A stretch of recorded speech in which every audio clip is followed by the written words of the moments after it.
Okay, यहाँ पर question है कोऑर्डिनेट ज्योमेट्री का, जो बहुत ही आईएमपी क्वेश्चन है फॉर द बोर्ड एग्जामिनेशन।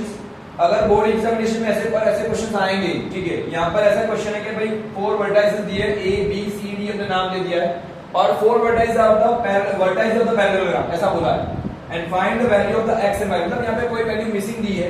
अब क्या करेंगे, देखो ऐसा पैरेललोग्राम मैंने ड्रॉ किया है, A B C D are the vertices, ये 4 vertices are given here, A की वैल्यू है, बी की वैल्यू है, सी की वैल्यू और डी की वैल्यू हमने दे दी है, ठीक है, चारों चार वर्टाइसेस यहाँ पे दिए, तो मैंने यहाँ पे वैल्यू लिख दी।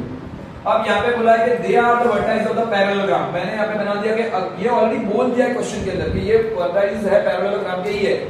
आपको क्या फाइंड करना है, इसके अंदर की value X and Y find करना है। पर पैरेललोग्राम के अगर ये वर्टाइसेस है कोऑर्डिनेट ज्योमेट्री के अंदर, आपको ये शॉर्ट आउट करना, ये समझ लेना कि जब भी ऐसा कुछ दिया होगा तो क्या होगा, mid point of the diagonals are equal, क्या होगा, when the 4 vertices are given of the parallelogram, तो क्या होगा, mid point of the diagonals are equal. ये वर्ड हमेशा, ये स्टेटमेंट हमेशा याद रखना है।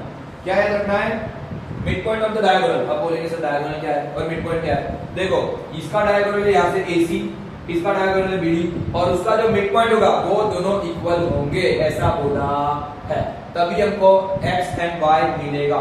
अब मिड पॉइंट के लिए तीसरा फॉर्मूला है सेक्शन फॉर्मूला में, देखो सुनो, मैंने पहला फॉर्मूला बताया इस चैप्टर में, डिस्कस फॉर्मूला मेरा ऑलरेडी वीडियो है, आपको पता है। दूसरा फॉर्मूला बताया मैंने मिड पॉइंट फॉर्मूला, बहुत ही आसान और बहुत मस्त फॉर्मूला है। और तीसरा है सेक्शन फॉर्मूला। तो यहाँ पे कौन सा फॉर्मूला यूज करना है, मिड पॉइंट। लेकिन किसके मिड पॉइंट ढूंढना है हमको, AC और BD के, इसका ढूंढना है AC और BD के। तो मैं सबसे पहले दोनों के दोनों मिड पॉइंट फाइंड कर लेता हूँ। सबसे पहले हम लोग यहाँ पे देखो ABCD का कोई डिस्टेंस ढूंढना नहीं है, डायरेक्टली मिड पॉइंट करना है। क्या करेंगे, मिड पॉइंट ऑफ AC, क्या करेंगे, mid point of diagonal AC, diagonal AC। तो क्या करेंगे, AC का मिड पॉइंट ढूंढना है, क्या करेंगे, मिड पॉइंट का फॉर्मूला कौन बताएगा, बताओ। What is the okay, x1 plus x2 divide by 2, बहुत ही आसान में आसान, x1 plus x2 divide by 2 और y1 plus y2 divide by 2। अभी आप बोलोगे सर x1 x2 किसको लेना है, y1 y2 किसको, तो a की वैल्यू ले लो, उसको x1 ले लो, तो a को लेते हैं x1 y1, और b को सॉरी c को, c लेना है ना, c लेना है, तो c को क्या लेंगे हम लोग, x2 y2 लेते हैं, ठीक है। तो यहाँ पे क्या करेंगे, इसकी वैल्यू रख के आंसर लिखना है। सर इसकी तो वैल्यू बताने, तो ये रही वैल्यू, a की वैल्यू यहाँ पे, c की वैल्यू यहाँ पे, तो a की वैल्यू में x1 क्या है हमारा 1, तो a की जगह पे 1 लिखो, x1 की जगह पे 1, x2 की जगह पे क्या लिखोगे, c की वैल्यू है x अपॉन क्या है 2, अपॉन क्या है 2, यानी x1 प्लस x2 कर दिया।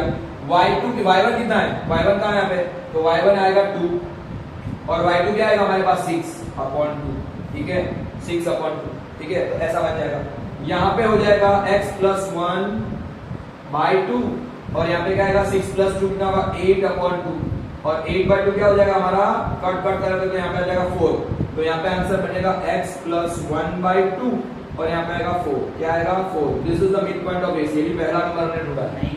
वैसा ही same mid point of BD ढूंढना है, क्या करना है, मिड पॉइंट ऑफ BD, क्या करेंगे, मिड पॉइंट ऑफ दूसरा डायगोनल है BD, mid point of BD ढूंढो, मैं डायरेक्ट लिखता हूँ डायगोनल BD की जगह, तो मिड पॉइंट ऑफ BD में क्या आएगा, अगेन वही का वही formula, x1 plus x2 by 2 and y1 plus y2 by 2, समझना ध्यान से, तो समझना आएगा।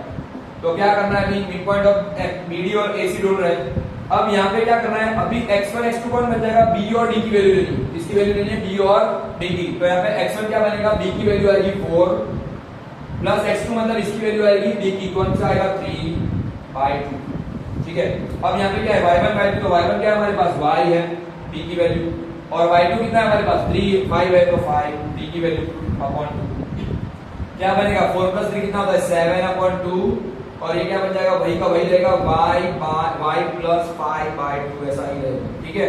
ये आ गया BD। अब हमको क्या करना है, सर यहाँ से तो आगे कुछ नहीं कर पाएंगे, ये सही बात है, ये नंबर 1 हो गया, ये नंबर 2 हो गया, पर मैंने अभी बताया था कि जब ये वर्टाइसेस होते हैं इसके पैरेललोग्राम के, तो mid point of the diagonals are equal, मतलब इसका और इसका दोनों का मिड पॉइंट का आंसर क्या आएगा, इक्वल, मतलब AC इक्वल टू BD बन जाएगा मिड पॉइंट में, ठीक है। तो हम लोग यहाँ पे करेंगे AC का mid point equal to BD का मिड पॉइंट, यानी कि हमको ये दोनों को इक्वल करना है, किसको दोनों को, यहाँ पे x प्लस 1 बाई 2 और क्या है 4 इक्वल टू क्या बनेगा, यहाँ पे 7 बाई 2 और यहाँ पे आएगा y प्लस 5 बाई 2, ये आ गया इसकी वैल्यू।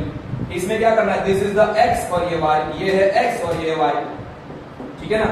तो क्या करेंगे, पहले को साथ में इक्वल कर दो और दूसरे को लेके इक्वल कर दो। तो मैं पहले को ले रहा हूं तो मतलब x को ले रहा हूं तो x plus 1/2 इक्वल टू आएगा 7/2। This is your x and दूसरा क्या आएगा y plus 5/2 इक्वल टू क्या बन जाएगा 4। यहाँ पे 4 है तो 4 ले लो साथ में, आगे पीछे लिख सकते हैं। 2 से 2 कटा, दोनों नीचे डिवाइड हो जाएगा तो x plus 1 इक्वल टू 7। 1 को ले जाओगे तो माइनस हो जाएगा, x की वैल्यू बन जाएगी 6 माइनस 1 आएगा, 7 माइनस 1 क्या हो जाएगा 6। हमको क्या ढूंढना था, value of x and y, पहली वैल्यू मिल गई x की।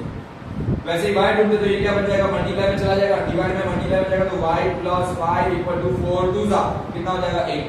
5 को लेके जाओगे तो क्या बन जाएगा माइनस, तो y equal to 8 minus 5, y equal to क्या बन जाएगा 3। This is your answer of x and y।